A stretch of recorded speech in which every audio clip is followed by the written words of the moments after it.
നമസ്കാരം. ജീവൻ ഫസ്റ്റ് എഡിഷനിലെ അടിയന്തരമായി ആംബുലൻസ് സേവനം ലഭ്യമാക്കുന്ന ambulance access for all foundation തിരുവനന്തപുരത്തും പ്രവർത്തനം ആരംഭിച്ചു. VJT ഹാളിൽ നടന്ന ചടങ്ങിൽ റവന്യൂ മന്ത്രി KP രാജേന്ദ്രൻ ഉദ്ഘാടനം നിർവഹിച്ചു. മൊബൈൽ ഫോണിൽ നിന്നോ ലാൻഡ് ഫോണിൽ നിന്നോ 1298 എന്ന നമ്പറിൽ വിളിച്ചാൽ അടിയന്തരമായി ആംബുലൻസ് സേവനം ഇനി ആർക്കും ലഭ്യമാകും. ലണ്ടൻ ആംബുലൻസ് സർവീസിന്റെ സഹായത്തോടെ മുംബൈ ആസ്ഥാനമായി പ്രവർത്തിക്കുന്ന ആംബുലൻസ് ആക്സസ് ഫോർ ആളിന്റെ ഡയൽ 1298 ആംബുലൻസ് സൗകര്യമാണ് തിരുവനന്തപുരം, കൊല്ലം, പത്തനംതിട്ട എന്നീ ജില്ലകളിൽ ഒരുക്കിയിട്ടുള്ളത്. മൊബൈൽ ICU ഘടിപ്പിച്ചതുൾപ്പെടെ 15 ആംബുലൻസുകളാണ് നഗരം കേന്ദ്രീകരിച്ച് ഇനി 1298 ആംബുലൻസ്. ആധുനിക GPS, real time tracking system തുടങ്ങിയവ ഘടിപ്പിച്ച ആംബുലൻസുകൾ തൊട്ടടുത്ത പോയിന്റുകളിൽ നിന്ന് ആവശ്യക്കാരന്റെ അരികിലേക്ക് എത്രയും വേഗം ഓടിയെത്തും.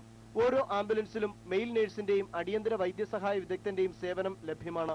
15 ആധുനിക ജീവൻ രക്ഷാ ആംബുലൻസുകൾക്കൊപ്പം 10 അടിസ്ഥാന ജീവൻ രക്ഷാ ആംബുലൻസുകളും പ്രവർത്തിക്കുന്നുണ്ട്. 10 മിനിറ്റാണ് 1298 റെസ്പോൺസ് ടൈം.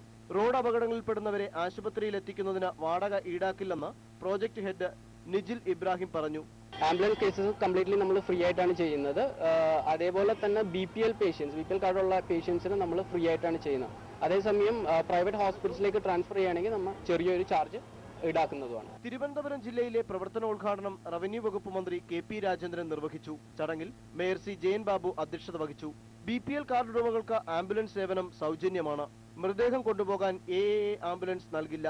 എറണാകുളം, തൃശൂർ, ആലപ്പുഴ, കോട്ടയം എന്നീ ജില്ലകളിലും നിലവിൽ ആംബുലൻസ് ആക്സസ് ഫോർ ആൾ സജീവമായി പ്രവർത്തിക്കുന്നുണ്ട്. ജീവൻ ന്യൂസ്, തിരുവനന്തപുരം. ഒരു ഇടവേള കൂടി.